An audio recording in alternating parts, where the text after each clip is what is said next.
Hello everyone, my name is Kaz, and this is Let's Play Castlevania 2, Simon's Quest, the Tiger handheld game.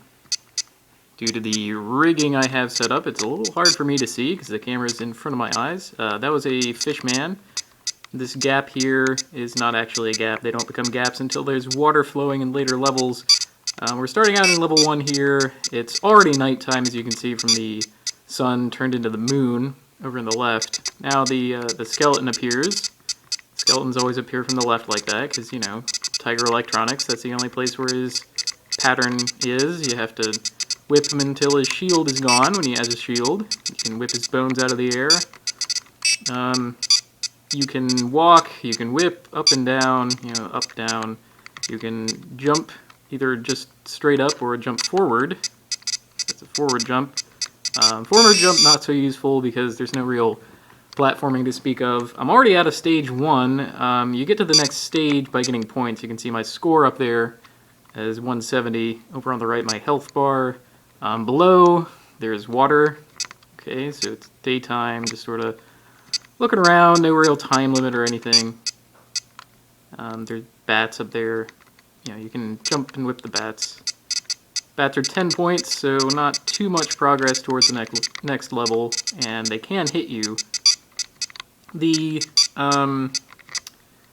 sequencing of everything is kind of weird, because you can't always tell when you've been hit or not. Because, you know, I took a hit, but it didn't show on my health bar, but now it does. You see, it's just sort of, it's delayed there. Also, a little recommendation if you ever pick one of these up. Well, this specifically, I don't know if this goes for Tiger handhelds in general. Play with the sound on. Because if you turn the sound off, things go much faster. I think I'll demonstrate that later once we get to a level that has platforms. The big bats come from the right, and they're a little scarier looking. I think those are supposed to be Dracula. Like, oh, the hands! Yeah, hands cannot be whipped. You just have to avoid them, so it's kind of lame. You'll notice that at nighttime, the fishmen take 4 whips instead of 2. The skeletons only come out at night, and they take more hits. You can sometimes jump over the hand, but it's not always the best, because then you'll, you know, fall into the water and die.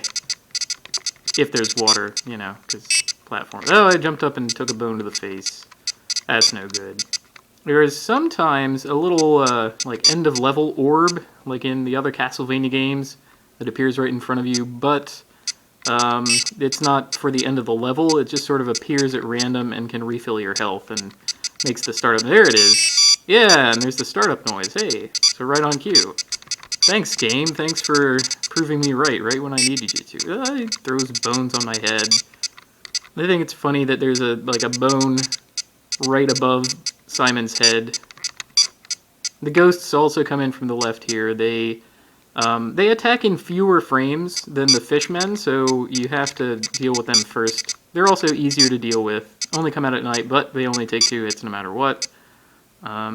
Should be moving on to the next level pretty soon. I think it's 700. Again, I would caution you against walking forward all that much. For the most part, the enemies come to you, and since advancement is only based on score, you don't really need to move forward. And if you move forward, you run into enemies much more quickly. And there we go. So already on to stage 3. This time, in addition to the running water, we start out at night, so there's no daytime to stage 3 at all, and there's platforms to deal with. Oh, and the gargoyles, who use most of the fishmen sprite. They take lots and lots of hits. What I haven't talked about so far is the sword. There is a sword button. So on the left, I'll add a graphic of the controls or whatever, but on the left you have a D-pad for left and right movement, or facing rather, and you have whip up and whip down on that D-pad. And on the right you have 2 buttons. One of them, the top button, has 2 parts. That's the jump button for either jump up or jump forward. Notice I'm locked in place here taking hits from the hand. That's probably going to kill me. And below that is the sword button, which I have not used at all yet, because I don't know how many swords you get. And I know it's limited. And I know I'm going to need them for Dracula. You know, in case I ever get there, which now looks less and less likely because I've already taken so many hits from the hand. But who knows? Thanks to the gargoyle acting up, the skeleton doesn't get to attack as much. That's just how these games go. If the sound were off, they would both get to attack at the same time. Oh, but the game is nice and gives me an orb. So maybe this is looking up after all. If I can ever kill this gargoyle, he'll be worth a lot of points.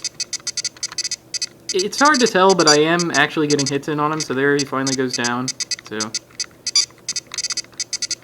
it's just really getting familiar with the game, figuring out when you can whip things and how to avoid them.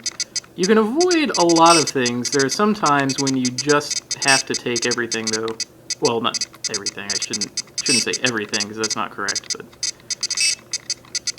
like here, I mean, there's nothing I can do. I cannot jump forward because the gargoyle is in my way, and even if I did, I would fall into the water and die immediately. And so the hand being there is really a pain. Here I'm going to go ahead and chance it. I don't need to jump, so I'm not going to. I'm just going to sit here and accumulate enemies for a while, accumulate points. Ah, what the hell is jump? A real downside. Again, with the fishmen there, I can't advance forward either. Oh, I took a hit from something. Perhaps I am cursed. That's sort of a thing, right? Simon, he's cursed by Dracula? Yeah, that's a thing. Okay. Just a few more points and I should be able to get to level 4, which is the exciting level. Oh boy, can you even hold yourself in? I am sure you're bursting at the seams just as I am, waiting for the excitement here. Okay. Come on. Oh, you dodged. They dodge. How? Man. Castlevania is a hard game, let me tell you. Alright. I'm a gargoyle. So this is what I mean by frames. The little fireball has to move over to you in 3 steps. So he has to walk forward and then use a 3-step attack, whereas the ghosts from the left, they only have to, like, get in place and then scoot over and bump you in the kneecaps. So they have way fewer frames that they need, so you should dodge and deal with them first. Really feels more like a dodge button than a jump button. Just sort of an accident in that sense, that Simon goes up rather than just sort of like sidestep. And there I take, you know, somehow a whole bunch of hits from the bat. Like, what is that about? Stupid thing. I might have to use a sword on this guy just to advance. Okay, let's use a sword on him. Bam! So a little sword, got my health back. Man, we're moving on to stage 4. I'm a little excited here. I don't know if I can get to stage 4 because the game is so hard and unforgiving. Really, it's the unforgiving part that makes it difficult to advance. For example, here, you know, there's nothing I can do but sit here and take this. Try and spend as little time on the ground as I can. Oh no, he can rise up from the water too? Look at that. What a cheater. Man. Come on, fish man, let me go on. And now there are the disappearing platforms. Now this is something that is a stark difference if you're playing with the sound off, so the game can, it doesn't have to process the sound, so it can use whatever processing power it has on all the visuals, which makes them all much faster. It's like turning off the frame limiter or something. And yeah, the platforms start to wig out, and it becomes completely impossible to jump on them. So when you're a kid and you're playing in the back of your parents' car on a big road trip or whatever, and they get tired of the little bleeps and bloops that are going on because they're, to be fair, they are quite obnoxious. This is not a triumph of Castlevania music by any stretch. I don't think I'm going to make it to Dracula because I'm taking so many hits. But yeah, you're playing in the back of the car, and they tell you, okay, turn the sound off. We know that it has a sound button. It's like right here. You can't see it from the way I've cropped this, but there's a row of like gray control buttons: off, sound, max score, and on or start. Oh, hey, we don't get to Dracula after all. Really wish that bat. Yeah. Okay, you're the most obnoxious. Then you. Oh, dang. Taking more hits. And they tell you to turn the sound off, and you're like, okay, and then the game gets impossible. It's rude. I'm sure the designers were aware of this and simply ignored it. They're like, you know what? We would have to change the entire architecture of this device in order to make that feature go away. So we're not gonna. It's gonna have a hard mode, and that's sound off mode. Sound off mode? That sounds kind of cool. Anyway, so you gotta be thinking to yourself, okay, we've seen all of these enemies in the different locations and in the sword and everything. Where on the LCD map could they possibly fit a Dracula? And boy, won't you be surprised when we finally get to him. It's going to be terrifying. Just you wait. The King of Darkness has more than a few tricks up his sleeve. In addition to being terrifying, he also moves fast and fits in the craziest places on the little LCD map. Oh wow, only one hit for the ghost? That's kind of surprising. Used to them taking two. Come on, Dracula.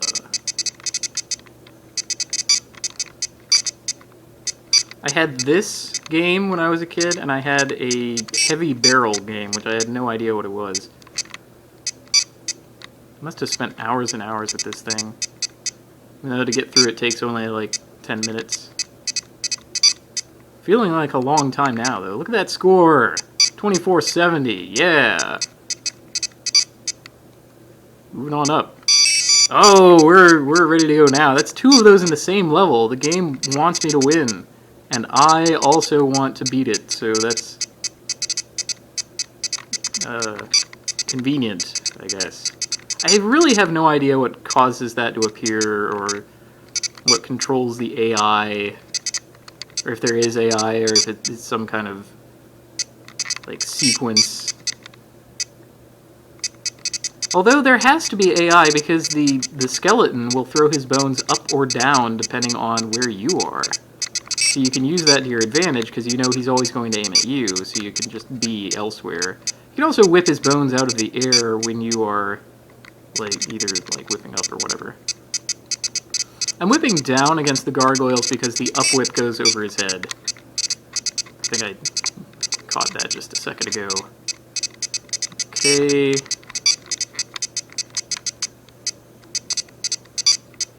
Alright. Come on, Dracula! Might have to start moving forward. Maybe that's a thing. Maybe I lied and it's not all about score. Maybe this is like a tactic for getting a high score. Anyway, I'll try to carefully make this jump just in case I have to jump to Dracula. I promise you he is in this game.